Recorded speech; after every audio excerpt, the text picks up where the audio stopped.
It's important to properly dispose of unwanted medication or sharps. MedProject offers free and convenient disposal options near you. To learn more, call 844-MedProject or visit medproject.org. This is SpaceTime, Series 26, Episode 39, for broadcast on the 31st of March 2023. Coming up on SpaceTime, how heat affects the Earth's magnetic field, NASA's Parker Solar Probe kisses the Sun, and indirect evidence for the existence of dark matter surrounding black holes. All that and more coming up on SpaceTime. Welcome to SpaceTime with Stuart Gary.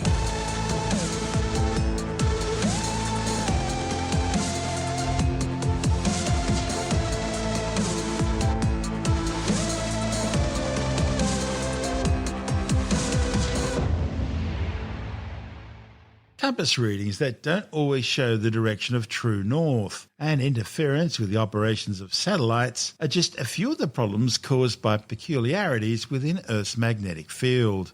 The planet's magnetic field radiates around the Earth and far into space, but it's all set up by processes happening deep within the planet's core, where temperatures exceed 5,000 degrees Celsius. New research reported in the journal Nature Geoscience suggests that the way this superhot core is cooled is key to understanding the causes of the peculiarities, or anomalies as scientists call them, of the Earth's magnetic field. In the extremely hot temperatures found deep inside the Earth, the planet's core is a mass of swirling molten iron which acts as a jet dynamo. As the molten iron revolves, it generates Earth's global magnetic field. Convective currents keep the dynamo churning and turning as heat flows out from the core and into the mantle, a layer of rock that extends some 2,900 kilometers up to the planet's crust. Scientists have found that this cooling process isn't happening in a uniform way across the planet, and these variations are causing anomalies in Earth's magnetic field. Seismic analyses have identified regions of the Earth's mantle, primarily under Africa and the Pacific, that are especially hot. And computer simulations have now revealed that these hot zones are affecting the cooling of the planet, reducing the cooling effect on the core, and this causes regional or localized changes in the properties of the planet's magnetic field. For example, where the mantle tends to be hotter under Africa, the magnetic field at the top of the core is also likely to be far weaker. And this results in a weaker magnetic field projected out into space above the South Atlantic Ocean. And that, which scientists call the South Atlantic Anomaly, causes massive problems for orbiting satellites. The study's lead author, Jonathan Mound from the University of Leeds, says one of the things that the magnetic field in space does is deflect the charged particles which are constantly streaming out from the Sun. But where the magnetic field is weaker, that protective shield isn't as effective. So when satellites pass over this South Atlantic Anomaly area, these charged particles can interfere and disrupt with their operations. In fact, NASA needs to shut down the Hubble Space Telescope whenever it's orbiting over the South Atlantic Anomaly. And crew aboard the International Space Station also experience computer glitches when they're orbiting over the anomaly. Scientists have known about the anomaly over the South Atlantic ever since they began monitoring and observing the magnetic field. But what's not known is whether this is a long-term feature or something that's just happened more recently in the history of the planet. As the lead study has revealed, these anomalies are likely to be caused by differences in the rate at which heat is flowing from the Earth's core into the mantle. The whereabouts in the Earth's inner structure these heat flow differences happen is likely to dictate how long they could last. Mound says the processes in the mantle happen very slowly, so we can expect to see temperature anomalies in the lower mantle which have stayed the same for tens of millions of years. Therefore, we can expect to see properties in the magnetic field they create have also been similar over tens of millions of years. But the hotter outer core is likely to be a dynamic fluid region. So the heat flows and the magnetic field properties they cause would probably fluctuate on shorter timescales, perhaps as short as just a few hundreds or thousands of years. This is SpaceTime.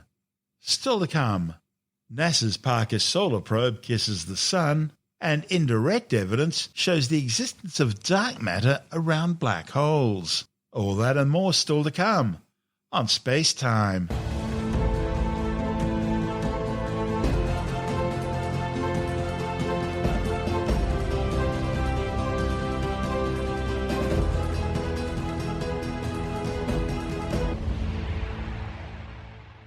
NASA's Parker Solar Probe spacecraft has undertaken its 15th close encounter with the Sun. The 685-kilogram probe flew within 8.6 million kilometres of the scorching solar surface. The geometry of Parker's latest orbit also placed it in direct view of the Earth and several Sun-observing spacecraft during its close encounter, thereby providing unique scientific opportunities for collaborative observations using both ground and space-based observatories. The European Space Agency's Solar Orbiter and Bepi-Colombo missions, as well as NASA's Solar Terrestrial Relations Observatory or STEREO-A spacecraft, also observed the Sun from a similar angle as Parker, but at a variety of different distances.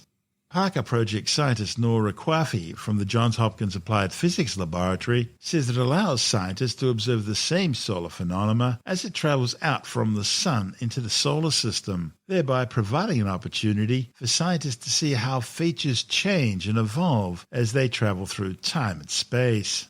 These additional eyes on the Sun and the inner heliosphere help astronomers see the bigger picture beyond what Parker alone could do. Because Earth was in a prime position for Parker's latest encounter, the science community initiated a massive ground-based observation campaign. More than 40 observatories in the United States, Europe, Australia and Asia trained their visible, infrared and radio telescopes on the Sun for several weeks around Parker's encounter. It was truly a rare opportunity, as Earth can only really view the entire Parker encounter once every 3 or 4 orbits. Now, these powerful observatories weren't able to see Parker itself. The van-sized spacecraft is far too small to be visible at that distance. But they did offer from a distance additional information about the solar sources of phenomena which the probe has been observing up close. Of course, there are several types of observations which astronomers can't get from Parker directly, such as images of the Sun, observations of the magnetic field, solar flares near the solar surface, and coronagraph imaging. Ryufi says it's an important chance to obtain different kinds of information that provide more context for the data that Parker sends back, and thereby helps expand science's understanding of our local star. During the perihelion encounter, the spacecraft travelled at some 587,000 kilometres per hour. That's fast enough to travel from New York to Sydney in just over a minute. Parker was also hit head-on during the flyby by a powerful halo coronal mass ejection. The eruption, which exploded out from the far side of the Sun, is thought to have originated from a former active solar region known as AR 3234. This active region was on the Earth-facing side of the Sun in late February through to early March, during which time it unleashed some 15 moderately intense M-class solar flares and one more powerful X-class flare. Solar flares are explosions of energy caused by the sudden snapping of tangled and twisted magnetic field lines known as flux ropes emanating from sunspots on the solar surface. Sunspots are cooler regions of the Sun's surface that appear darker compared to surrounding areas because the magnetic field lines reaching out into space from deep inside the Sun prevent some of the heat from within the Sun reaching the surface. Different latitudes of the Sun rotate at different rates, and that causes these field lines to become tangled and twisted. Eventually they snap and then realign through magnetic reconnection, producing an eruption of electromagnetic energy called a solar flare, which, if facing the Earth, will reach the planet in just 8.3 minutes. Solar flares are classified on their X-ray energy output, measured in watts per square metre at the Earth's orbit. There are 3 categories: C-class flares, which are the weakest, M-class flares, which are of medium strength, and X-class flares, which are the most powerful. Each category is 10 times stronger than the previous one. Now, if the solar flares are powerful enough, they'll also eject billions of tons of coronal plasma, an embedded magnetic field frozen in flux from the Sun's corona, exploding out from the Sun at speeds of up to 3,000 kilometers per second, which, if facing the Earth, will reach our planet in just 15 to 18 hours. When these geomagnetic storms hit the Earth, the flux of ionized particles slam into the planet's magnetosphere and are then guided by the planet's magnetic field lines through the ionosphere, a region already filled with charged particles, and towards the north and south magnetic poles. As these charged streams of plasma travel through the Earth's upper atmosphere, they collide with oxygen and nitrogen atoms and molecules, causing them to excite and emit photons, in the process giving off a glow and producing colourful curtain-like displays known as the northern and southern lights, the aurora borealis and aurora australis. The colours being emitted depends on the particles being ionised. Reddish-brown glows are caused by the collision of particles with single oxygen atoms in the Earth's upper atmosphere, usually above 300 kilometres. Lower down, a greenish hue is created by single oxygen atoms down to altitudes of around 100 kilometres. The kaleidoscope then turns a whitish-yellow beige when nitrogen is mixed in with the oxygen. Aurora can also exhibit a blue, red or even purple glow in the lower atmosphere, which is caused by the excitation of molecular nitrogen below 100 kilometres. However, as well as the spectacular auroral light shows, these highly charged particles can also damage or even destroy spacecraft by shortening out their electronics and destroying circuits. They also cause the planet's atmosphere to expand and contract, thereby increasing atmospheric drag on orbiting spacecraft, resulting in premature orbital decay and the need to use up more of their fuel in order to maintain an operational orbit. Worse still, space weather increases the level of radiation exposure which astronauts experience, thereby affecting their health. On the ground, these solar storms can overheat power lines, causing widespread blackouts. Back in 1989, one such geomagnetic storm was so powerful it blew out transformers, causing blackouts across most of eastern North America. Space weather also affects communications and navigation satellites, and it forces polar airline flights to be rerouted to lower latitudes, thereby using up more fuel. Even though this coronal mass ejection erupted on the opposite side of the Sun from the Earth, our planet still felt its impact. See, as a coronal mass ejection blasts through space, it can create a powerful shock wave that can accelerate particles along the coronal mass ejection's path at incredible speeds. Known as solar energetic particles, these speedy particles can make the 150 million kilometre journey from the Sun to the Earth in just 30 minutes. Spacecraft orbiting the Earth detected the solar energetic particles from this eruption, meaning the coronal mass ejection was powerful enough to set off a broad cascade of collisions that managed to reach our side of the Sun. NASA space weather scientists are still studying this event to learn more about how it achieved its impressive and far-reaching effect. This is SpaceTime. Still to come, indirect evidence of the existence of dark matter around black holes. And later on April's Skywatch, our nearest neighbouring star system Alpha Centauri, the iconic constellation Southern Cross, and the annual Lyrids meteor shower are among the highlights of the April night skies on Skywatch.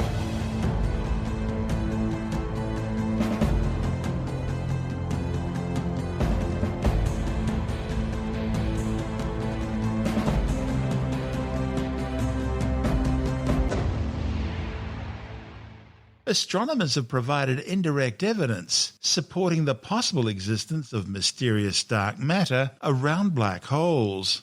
Dark matter is invisible. It doesn't emit or reflect light, nor does it interact with electromagnetic forces, making it exceptionally difficult to detect. But scientists know it exists because they can see its impact on galaxies, stopping them from flinging apart as they rotate. And they also know dark matter has mass because they can see its gravitational lensing effect on background galaxies by bending their light. Astronomers know dark matter makes up about 3/4 of all the matter in the universe, but as to what it actually is, well, that's a complete mystery to science. The new findings, reported in the astrophysical journal Letters, suggest there's a substantial amount of dark matter surrounding stellar mass black holes. The claims are based on detailed observations of two relatively nearby stellar mass black holes. The authors selected AD 620-00 and XTE J1118 plus 480 as research subjects because both are binary systems, each comprising a stellar mass black hole and a companion star orbiting it. Based on the orbits of the companion stars, observations indicate that their rates of orbital decay are approximately 1 millisecond per Earth year, which is actually about 50 times greater than their theoretical estimation, which is about 0.02 milliseconds annually. To examine whether dark matter exists around black holes, the authors applied the dark matter dynamical friction model to both binary systems using computer simulations. They found that the fast orbital decay of the companion stars precisely matches the data observed. Notably, this is indirect evidence that something, possibly dark matter, around the black holes is generating significant dynamical friction, slowing down the orbital speed of the companion stars. The findings support a theoretical hypothesis first formulated in the late 20th century, which represents a breakthrough in dark matter research. Now, according to this hypothesis, dark matter close enough to a black hole would be swallowed, but it would leave remnants to be redistributed. And this process ends up forming what you'd call a density spike around the black hole. The study's lead author, Chanman Ho from the Education University of Hong Kong, says that such a high density of dark matter would create dynamical friction to the companion star in a way similar to a drag force. This is the first ever study to apply the dynamical friction model in an effort to validate and prove the existence of dark matter surrounding black holes. Chan says his study provides an important new direction for future dark matter research. Previous studies relied mostly on gamma ray and gravitational wave detections to observe the presence of dark matter, but they depend on the occurrence of rare events, such as a merger of two black holes, and that might require a prolonged waiting period for astronomers. On the other hand, the novel approach adapted by Chan and colleagues will no longer be confined by these limitations. In the Milky Way alone, there are at least 18 binary systems, all very similar to the black hole binaries observed by the authors in this study, and all of them could therefore provide a rich information source to help unravel the mystery of dark matter. This is SpaceTime.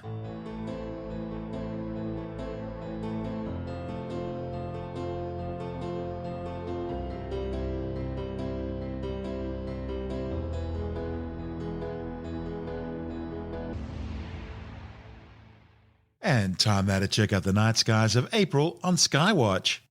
April is the 4th month of the year in the Gregorian calendar and the 5th in the early Julian calendar.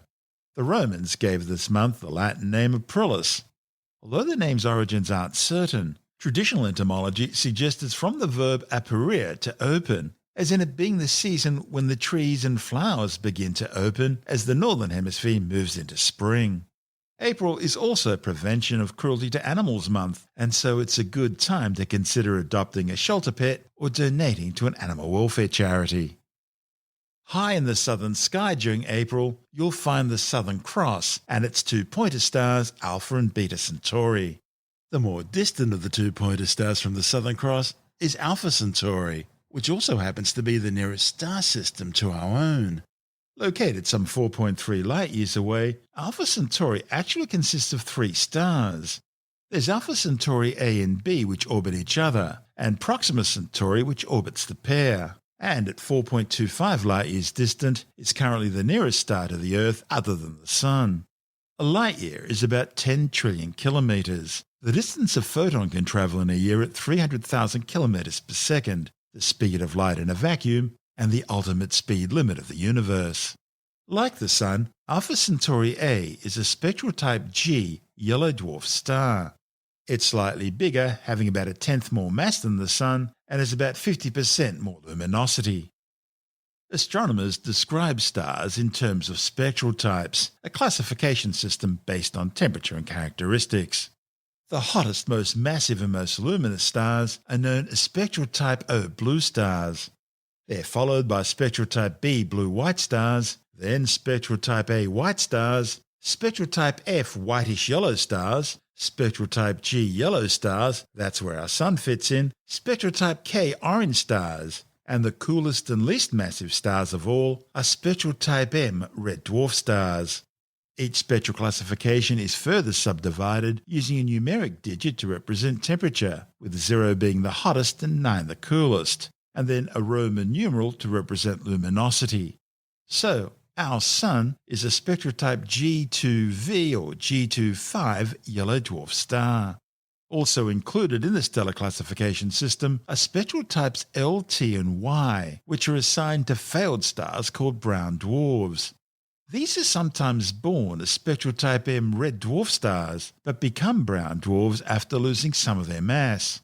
Brown dwarfs fit into a category between the largest planets, which are about 13 times the mass of Jupiter, and the smallest spectral type M red dwarf stars, which are around 75 to 80 times the mass of Jupiter, or about 0.08 solar masses. Orbiting in a binary system with Alpha Centauri A is Alpha Centauri B, a spectral type K orange dwarf star, a little smaller and cooler than the Sun, with about 0.9 times the Sun's mass and about half its luminosity. Alpha Centauri A and B orbit each other around a common centre of gravity every 79.91 Earth years. The distance between the two stars varies between roughly that of Pluto and the Sun and that of Saturn and the Sun. The third star in the system, Proxima Centauri, sometimes called Alpha Centauri C, is a spectral type M red dwarf star, with roughly a seventh the diameter and about an eighth the mass of the Sun. It takes around 550,000 Earth years to orbit Alpha Centauri A and B. The nearer of the two pointer stars to the Southern Cross is Beta Centauri, also a triple star system, but this one located a far more distant 390 light-years away. All three are massive young blue stars, far larger and more luminous than the Sun. Two of the stars, named Beta Centauri AA and Beta Centauri AB, orbit each other, while the third star, Beta Centauri B, orbits the primary pair every 1500 Earth years. Beta Centauri AA and AB are known as a spectroscopic binary, orbiting each other every 357 Earth days. Spectroscopic binaries are double-star systems orbiting each other so closely and at such an angle that they can only be visually separated, from our point of view here on Earth at least, by their spectroscopic signatures. Both these stars are now reaching the end of their time on the main sequence and will soon run out of the core hydrogen they use for fusion, the process which makes stars like the Sun shine. The two pointer stars, Alpha and Beta Centauri, are named after Chiron, the centaur, a mythological Greek being half man, half horse. Chiron taught many of the Greek gods and heroes, but was placed among the stars after accidentally being shot with a poisoned arrow by Hercules. Next to the pointer stars is the spectacular Southern Cross, or Crux, the smallest but one of the best known of the 88 constellations in the sky.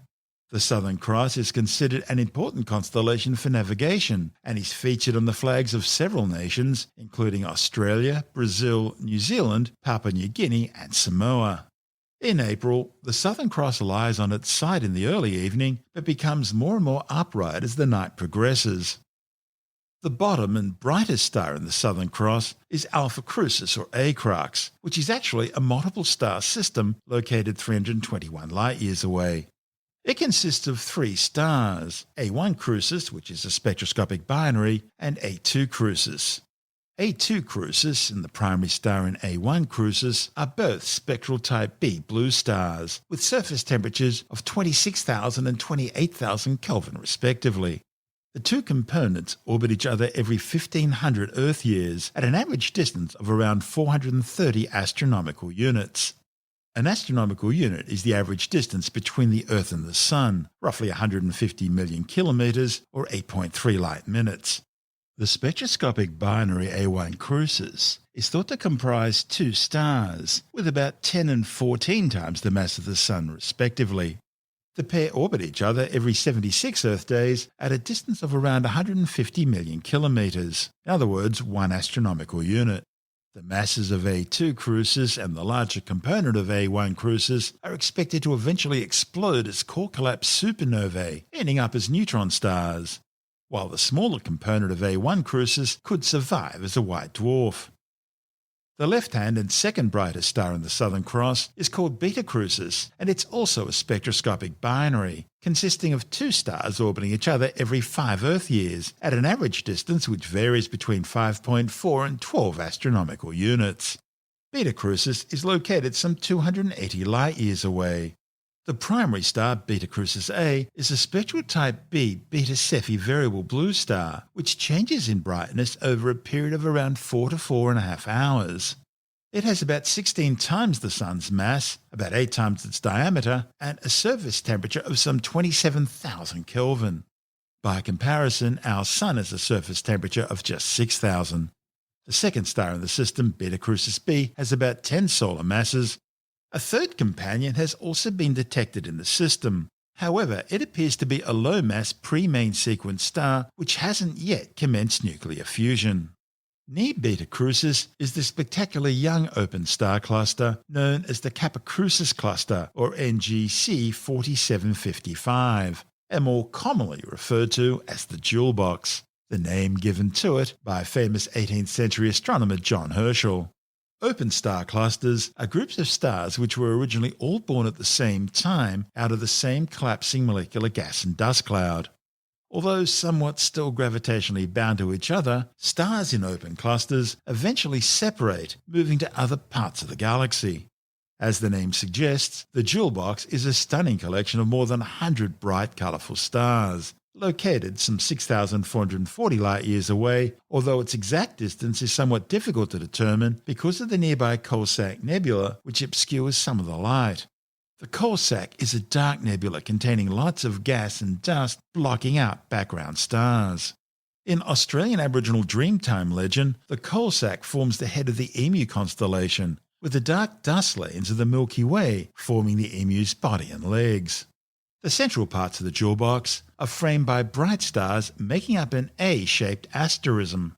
These are among the brightest known blue, white and red supergiants in the Milky Way.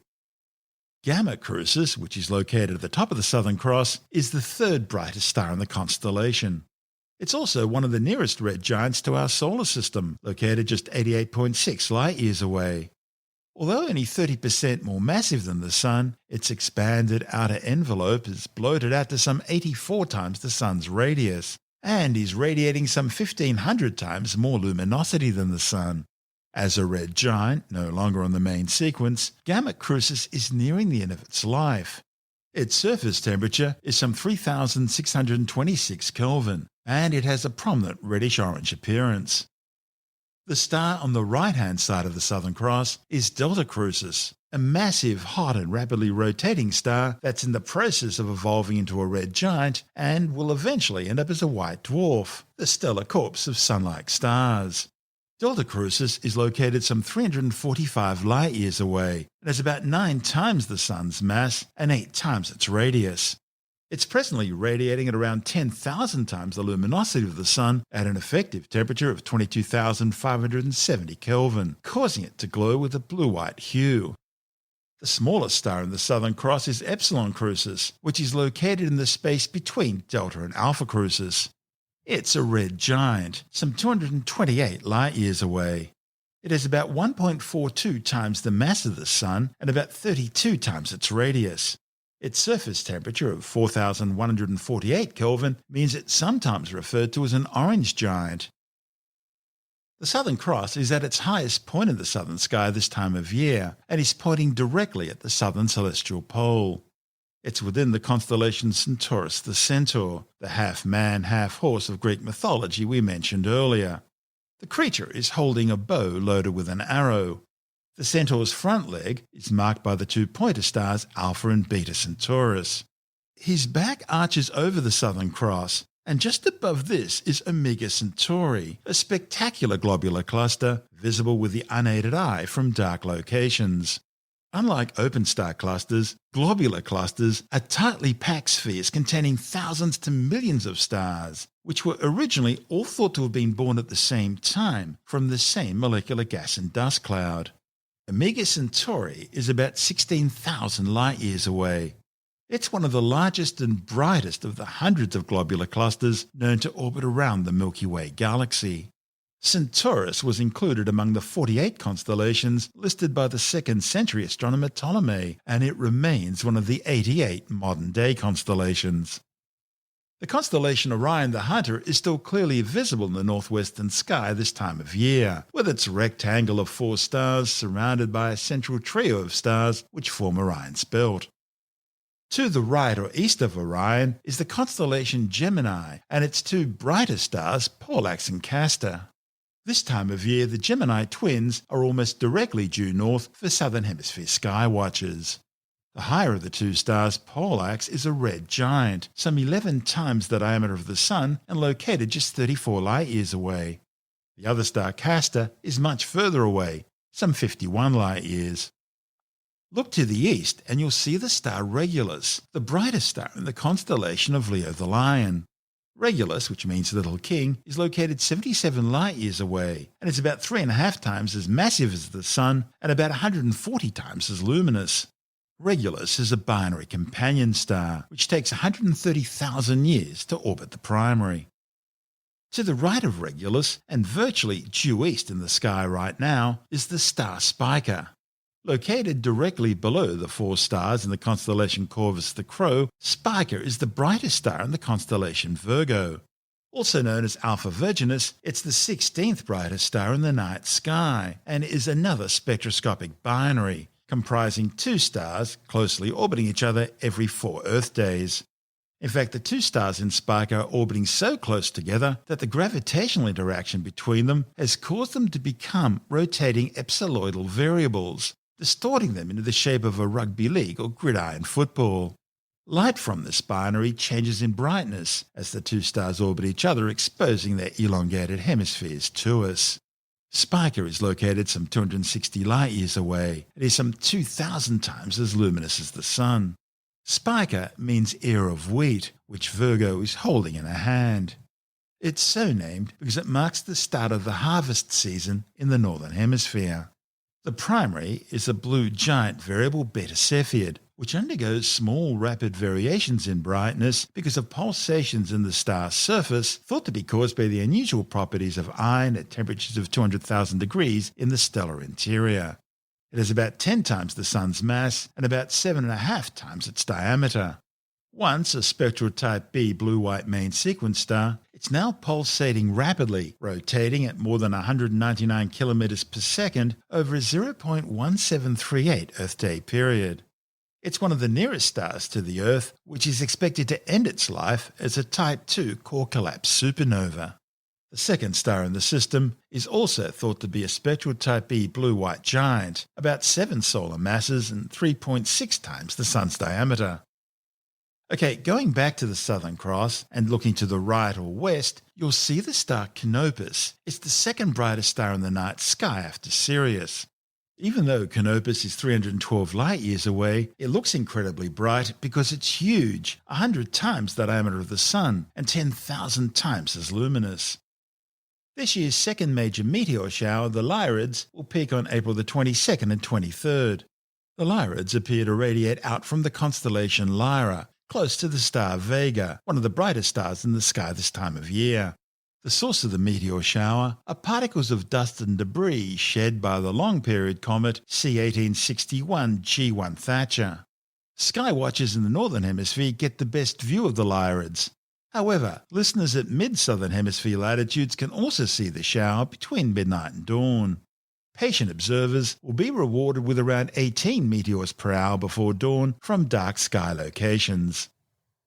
And now with a look at what else is happening in the April night skies, we're joined by Jonathan Nally, the editor of Australian Sky and Telescope magazine. Well, April night sky. Well, we'll start with the Milky Way, which, as I always say, is our galaxy seen from the inside. Our galaxy is like a big swirling starfish sort of thing. It's thin if you look at it from the edge on, and it's quite broad if you look at it from the top or the bottom. But we're inside it, so the view we get is either sort of looking through the plane of the galaxy or looking up out of the galaxy or down out of the galaxy. So we're looking at our galaxy from the inside, and that is what we call the Milky Way. And at the moment, in the evenings, it's stretching all the way across the sky from the southeast to the northwest in the first half of the night. In the early morning hours, with the Earth having turned a bit more on its axis, you'll find that it's now stretching from the southwest to the northeast. So that's just a changing perspective as the Earth has rotated a little bit. In the middle of the evening, this time of year, we've got the Southern Cross nice and high in the southeast. We've got the bright star Canopus, which is actually probably my favourite star in the night sky, actually. It's the second brightest star in the night sky, and it's nice and high down in the southwest. I don't know why Canopus is my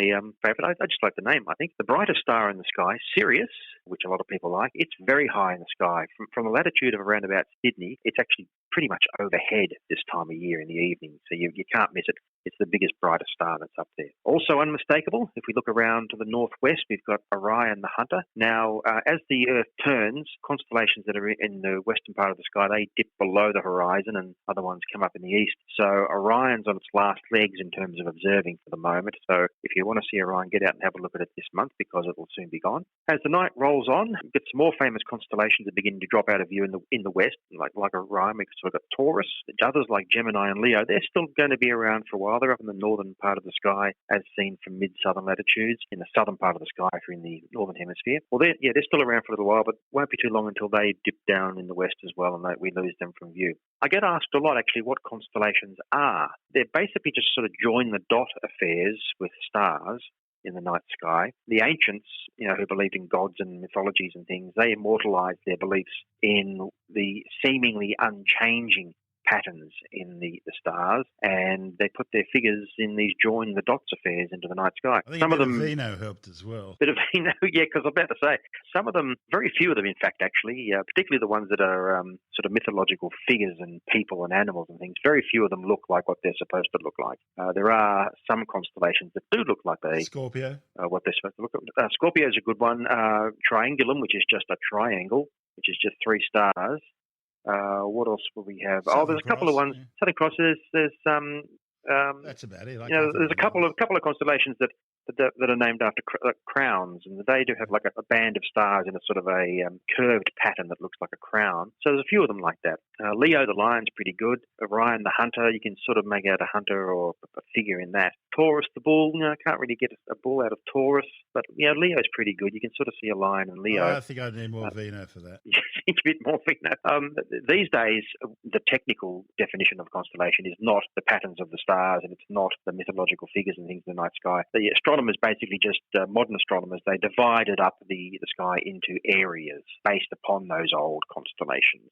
So they're just boundaries. If you imagine a map of the United States or Australia or any other big country that's divided up into states or provinces, they are just literally a line that goes north and it goes east and down and sort of like a square shape or a rectangular shape or an odd shape, but it's all made up of straight lines that go this way or that way. So that's all it is these days. It's just a quaint way of dividing up in the sky into areas. Constellations have no scientific significance whatsoever. Constellation we mentioned before, the Southern Cross, is quite easy to see.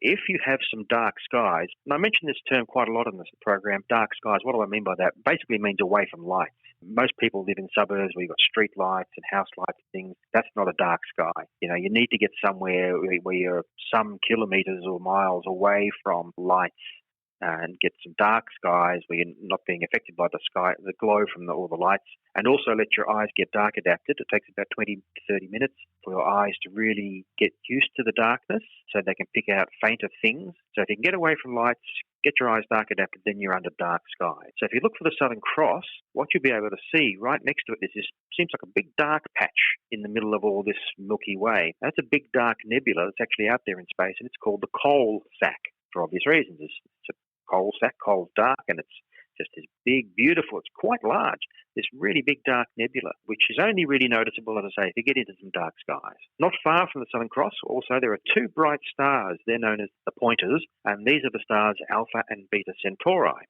Very famous pair of stars. Alpha Centauri system is the closest to Earth. They think there are two stars, and there's a third star called Proxima Centauri, which is the closest one, and they think they're all, certainly the two main stars of Alpha Centauri are gravitationally connected, and they think the third one is as well. And they're called the pointers because if you draw a line between them and then extend that line, it basically more or less points towards the Southern Cross. And the reason why that might be handy is because on the other side of the Southern Cross, there is what looks to be an even bigger Southern Cross, which is known as the False Cross. And some people see that one first and think, that must be the Southern Cross, not realising that not far away is the real Southern Cross. And probably the reason for that is that the real Southern Cross is really small. It's really, really small in the night sky when you look up. People expect to see this huge thing, but it's the smallest constellation, I think, the Southern Cross. So that's why it's handy to have the two pointers nearby, and they point more or less towards the Southern Cross. Now, let's look at the planets. There are 5 planets that are easily seen with the naked eye. You've got Mercury, Venus, Mars, Jupiter, and Saturn. The next one, Uranus, is technically bright enough to see just as a faint dot of light if you have these dark skies, unaffected by light pollution. The next one, Neptune, you do need a telescope to see, right? And then Pluto, I said planets before, I still call Pluto a planet. It's very faint and it does require a telescope, and you need to know exactly where you're looking for Pluto, or you need to have one of these fancy new telescopes that are computer controlled and will just take you exactly to the spot in the sky to see what you want to see.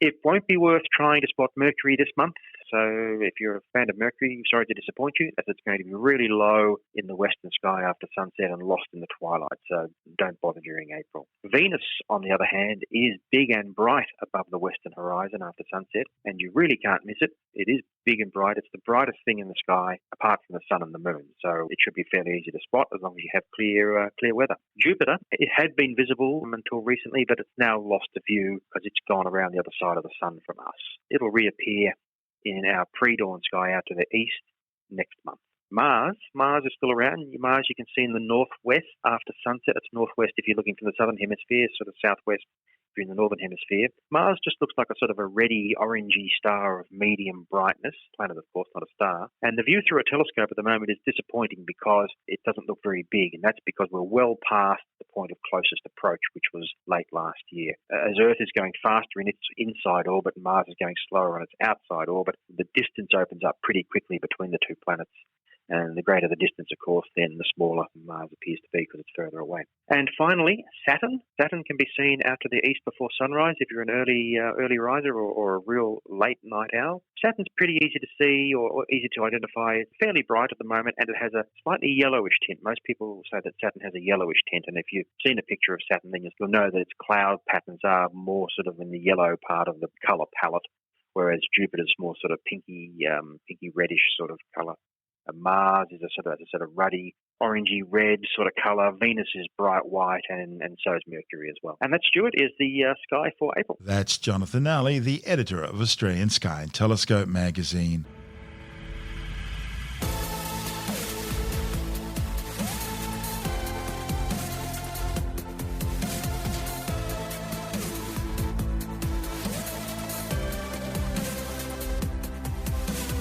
And that's the show for now. SpaceTime is available every Monday, Wednesday and Friday through Apple Podcasts, iTunes, Stitcher, Google Podcast, Pocket Casts, Spotify, Acast, Amazon Music, Bytes.com, SoundCloud, YouTube, your favourite podcast download provider, and from spacetimewithstuartgary.com. SpaceTime's also broadcast through the National Science Foundation on Science Zone Radio and on both iHeartRadio and TuneIn Radio.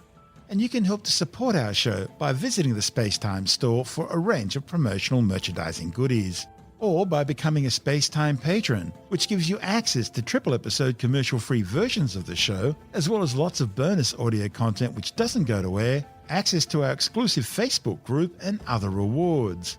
Just go to spacetimewithstuartgary.com for full details. And if you want more SpaceTime, please check out our blog, where you'll find all the stuff we couldn't fit in the show, as well as heaps of images, news stories, loads of videos, and things on the web I find interesting or amusing. Just go to spacetimewithstuartgary.tumblr.com. That's all one word, and that's Tumblr without the E. You can also follow us through @StuartGary on Twitter, @SpaceTimeWithStuartGary on Instagram, through our SpaceTime YouTube channel, and on Facebook, just go to facebook.com/SpaceTime with Stuart Gary. And SpaceTime is brought to you in collaboration with Australian Sky and Telescope magazine, your window on the universe. You've been listening to SpaceTime with Stuart Gary. This has been another quality podcast production from Bytes.com.